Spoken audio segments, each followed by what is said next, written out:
Arabia Saudita, 2023. Ella es Laila. Tiene 16 años y hace apenas unos días fue entregada en matrimonio a un hombre que podría ser su abuelo. No hubo flores, ni anillos, ni palabras de amor. Solo un acuerdo entre hombres, cerrado con una dote generosa y una mirada orgullosa del padre que la colocó bien. Su nuevo esposo es un jeque respetado, rico, poderoso y viejo. Para él, Laila es un trofeo joven. Para su familia, un pase directo al respeto tribal. En muchas regiones tribales de Arabia Saudita, esta realidad no es una excepción, es una práctica común.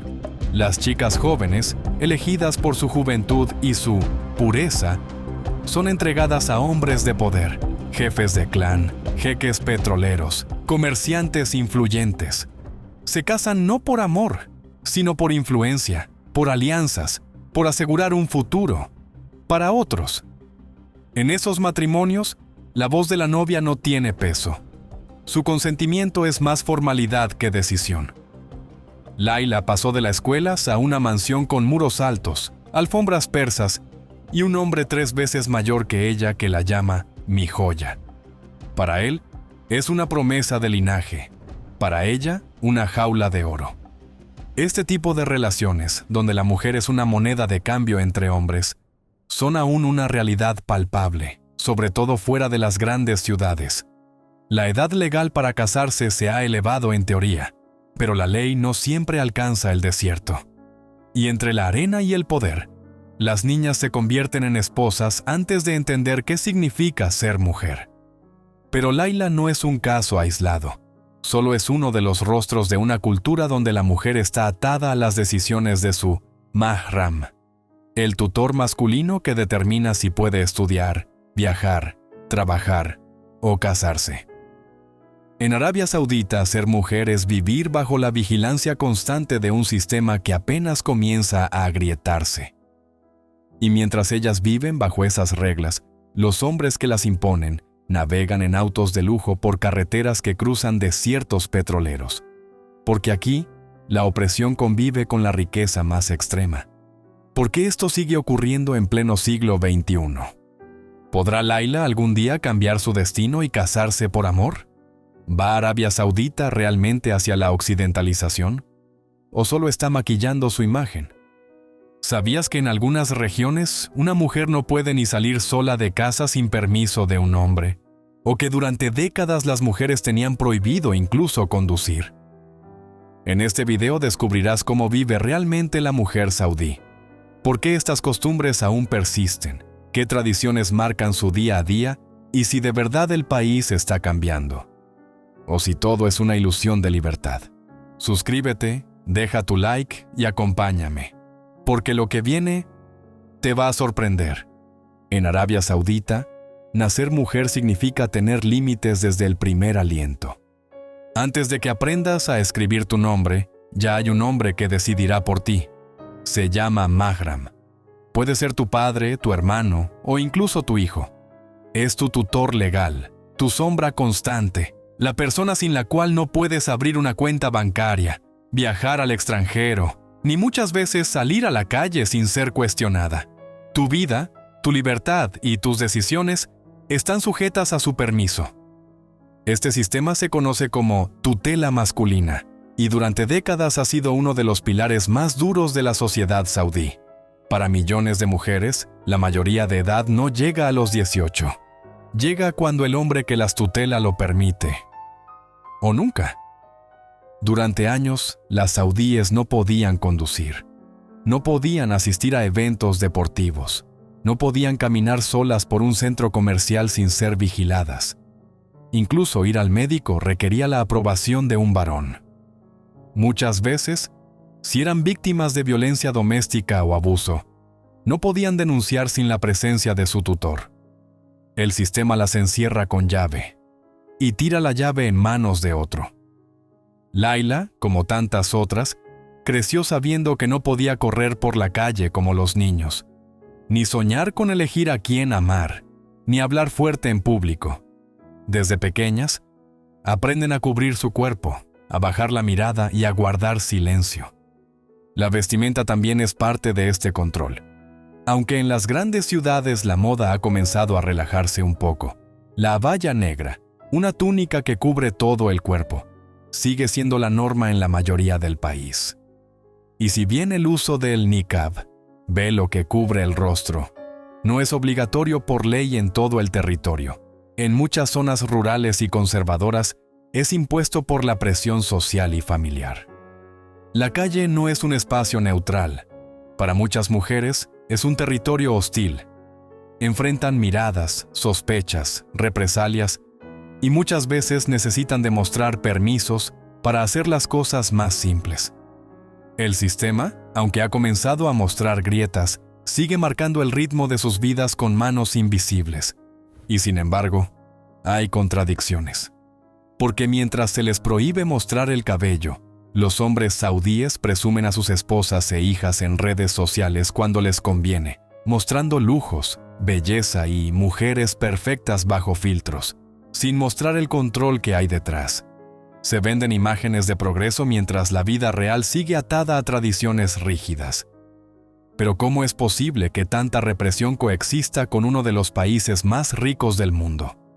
¿De qué sirve el oro, el petróleo, los rascacielos y los Rolls Royce si una adolescente necesita el permiso de su hermano menor para viajar o estudiar? Arabia Saudita ha hecho avances legales. Las mujeres ya pueden conducir, pueden abrir negocios. Algunas incluso trabajan como abogadas, juezas o policías. Pero estas libertades están limitadas por la cultura, por los hombres que aún controlan los hilos del poder, y por una sociedad donde desobedecer puede significar ser castigada, repudiada o incluso encerrada en un centro de reeducación. ¿Y qué pasa si una mujer dice no? ¿Si quiere huir? ¿Si quiere vivir libremente? Muchas han intentado escapar del país. Algunas lo lograron. Otras fueron devueltas por las autoridades, encarceladas, o nunca más se supo de ellas. Porque romper las reglas aquí no es una simple rebeldía. Es desafiar una estructura entera que ha sido diseñada para mantenerlas bajo control. Y mientras eso sucede, en los hoteles de lujo de Riad y en las playas artificiales del Mar Rojo, los jeques cierran contratos millonarios, compran yates, caballos y clubes de fútbol.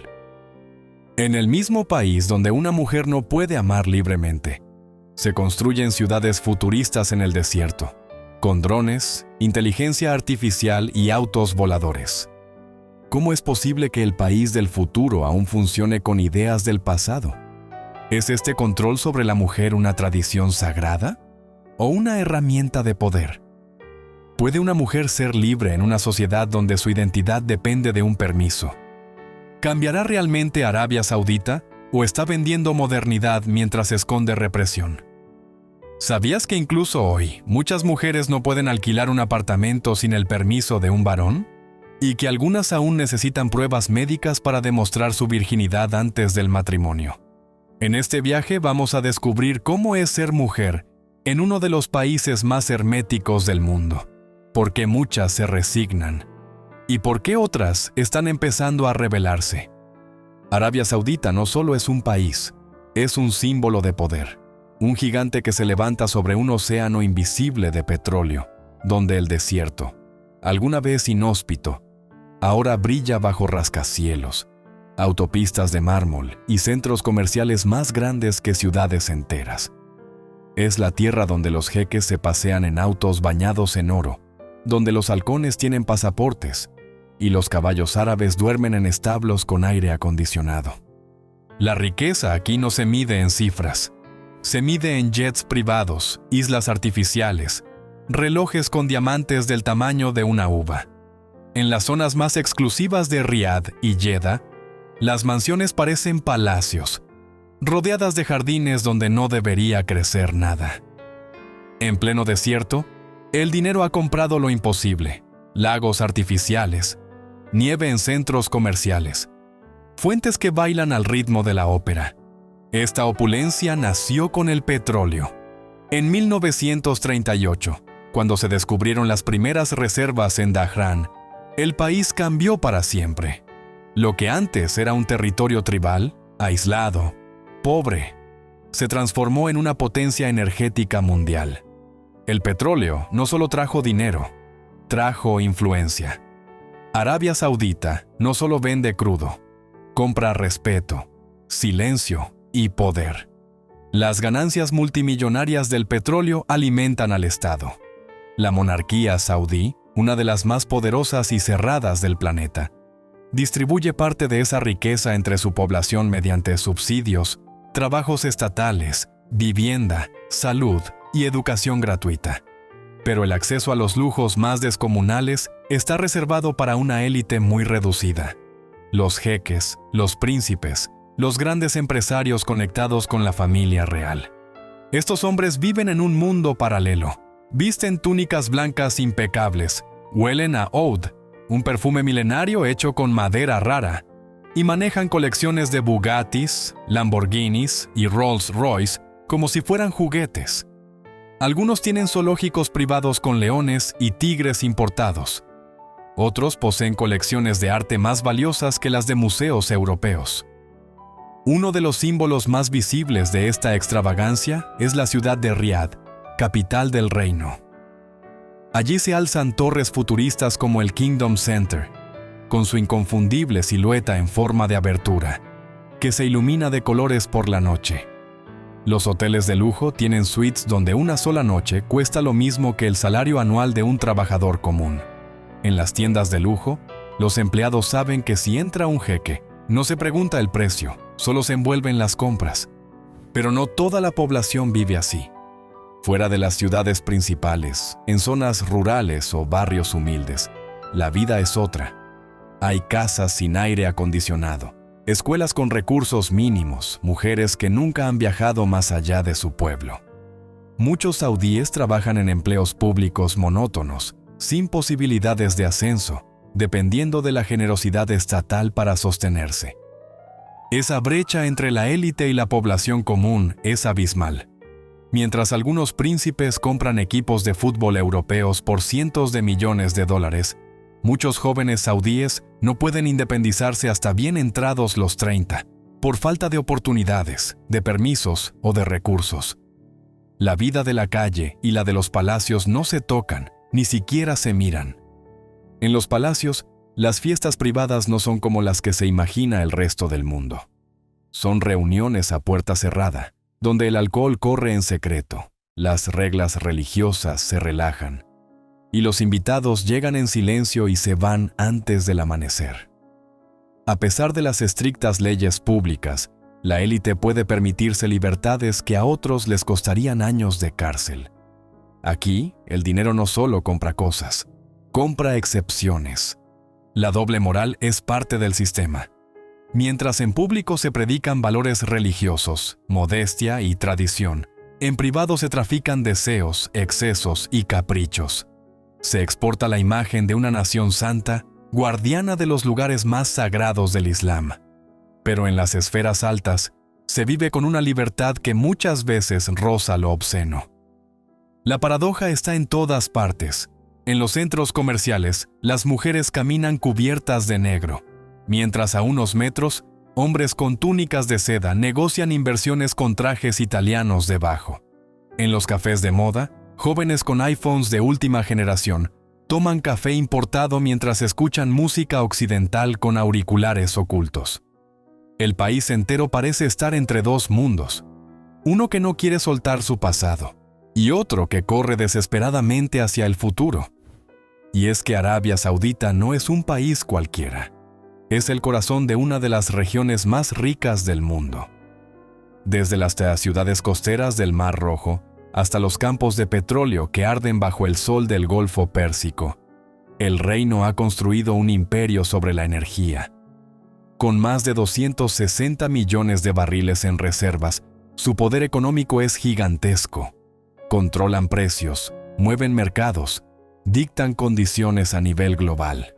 Esa riqueza también se ha convertido en estrategia de influencia. El país invierte en infraestructura, tecnología, turismo de lujo, deporte y entretenimiento. Quiere mostrar al mundo una cara más moderna, más abierta. Pero debajo del marketing, debajo del brillo, Siguen las estructuras rígidas, las jerarquías, los pactos invisibles entre religión, poder y privilegio. Y en medio de todo eso hay una población que observa, que sobrevive entre lo que se muestra y lo que se oculta. En Arabia Saudita, la línea entre la opulencia y la opresión es tan fina como un velo, tan afilada como un contrato matrimonial escrito sin testigos. El desierto, que antes parecía eterno y vacío, hoy está lleno de luces. Pero esas luces muchas veces no alumbran a todos por igual. Tradición, poder y fe. Las raíces profundas que moldean Arabia Saudita. Para entender Arabia Saudita, hay que mirar más allá del petróleo y los jeques, más allá del oro, de los palacios y del desierto. Hay que mirar hacia adentro, hacia una estructura social y espiritual que ha estado en pie durante siglos, protegida por fuego, ley y religión. Un sistema que mezcla lo sagrado con lo político, lo ancestral con lo moderno, lo invisible con lo cotidiano. Arabia Saudita no es solo un reino, es el guardián de los lugares más sagrados del Islam. La Meca y Medina, las dos ciudades más veneradas por los musulmanes, están dentro de su territorio. Esto le da al país no solo una influencia política, sino un poder espiritual enorme. No es cualquier nación, es el corazón religioso del mundo musulmán suní, y esa posición lo define todo. Aquí, la religión no es una opción privada, es la columna vertebral de la vida pública, desde la arquitectura de las ciudades hasta el contenido de los libros escolares, pasando por los horarios de trabajo, los saludos, la vestimenta, los castigos judiciales y las celebraciones nacionales. Todo está atravesado por el Islam, pero no por cualquier interpretación del Islam.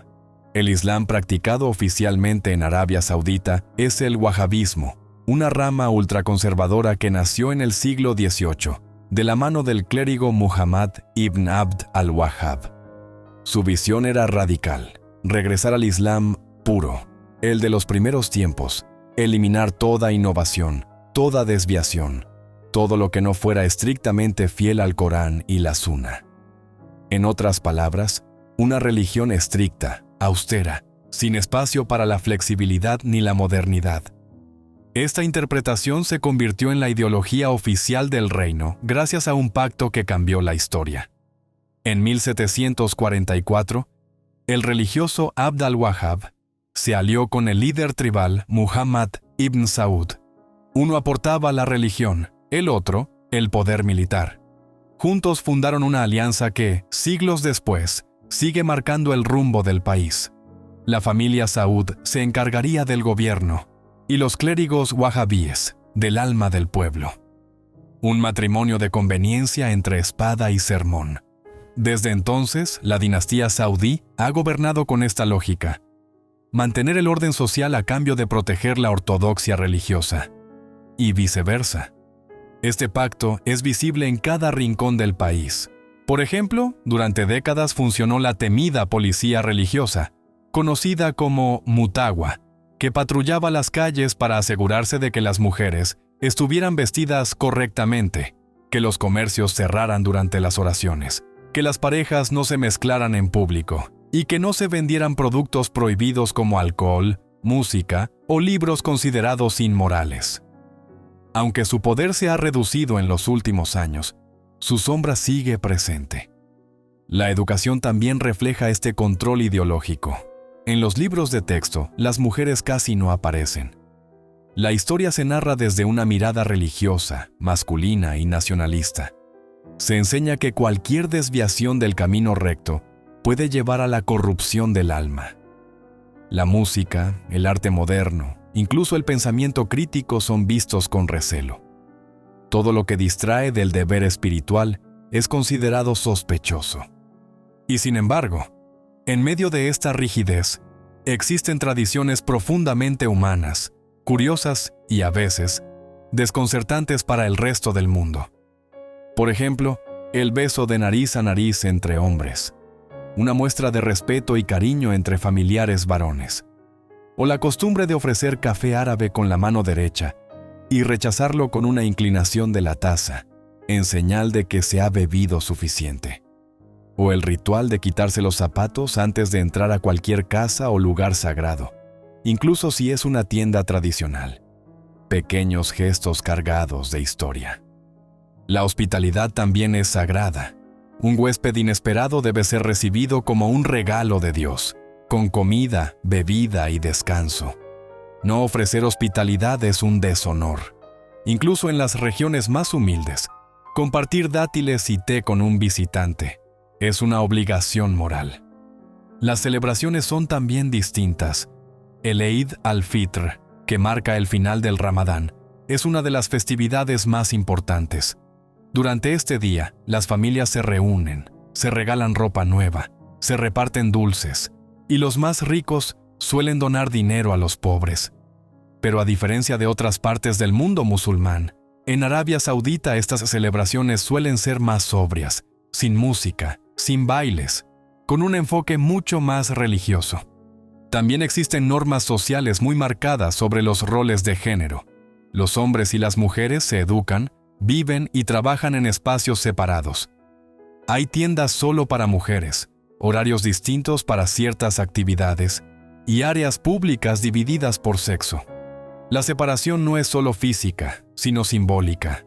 Representa la pureza, el orden divino, la obediencia al mandato superior.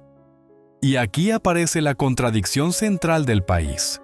Mientras se impone una visión profundamente conservadora del mundo, el país invierte miles de millones en modernización tecnológica, turismo de lujo y deporte internacional.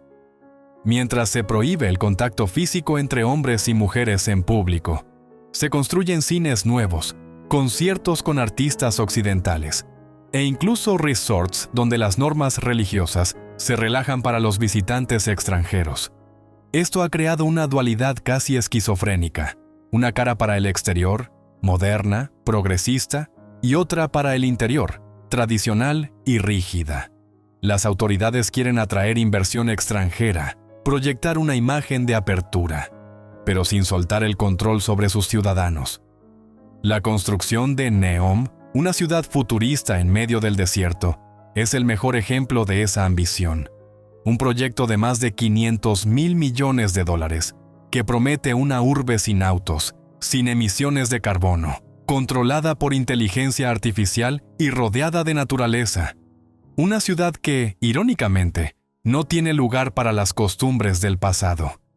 Un escaparate de modernidad en un país donde muchas mujeres aún no pueden tomar decisiones básicas sobre su vida.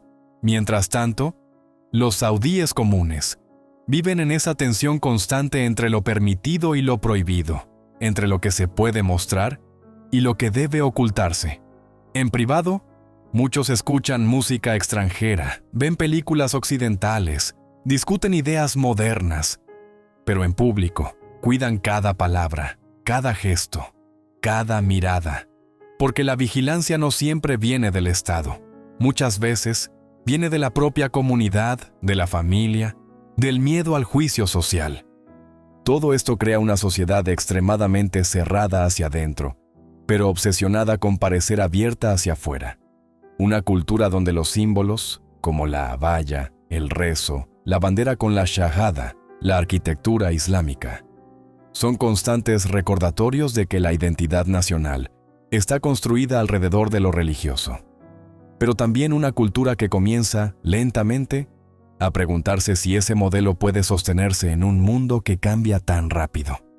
Arabia Saudita está atrapada entre dos tiempos, el del desierto y el del rascacielos, el de la fe absoluta y el de la duda silenciosa, el del padre que exige obediencia y el hijo que quiere libertad. Esa tensión no es nueva, pero hoy, gracias a Internet, a las redes sociales, a los viajes y al contacto con el mundo, cada vez más saudíes comienzan a mirar hacia afuera y cuestionar lo que siempre les dijeron que era incuestionable. Y cuando una sociedad comienza a hacerse preguntas, ya no hay forma de volver al silencio. Y sin embargo, hay algo innegable. Arabia Saudita ya no es la misma. La juventud está más conectada, las mujeres están más visibles, y la tensión entre pasado y futuro está sobre la mesa. El país camina sobre una cuerda floja, entre la tradición que lo define y la modernidad que lo tienta. El resultado aún está por verse, pero una cosa es clara: lo que está pasando en Arabia Saudita no es solo un cambio interno, es un experimento global, es una historia en tiempo real, y el mundo entero está mirando. Esto fue solo una parte de una historia inmensa, y créeme, lo que viene es aún más fascinante. Nos vemos en el próximo viaje.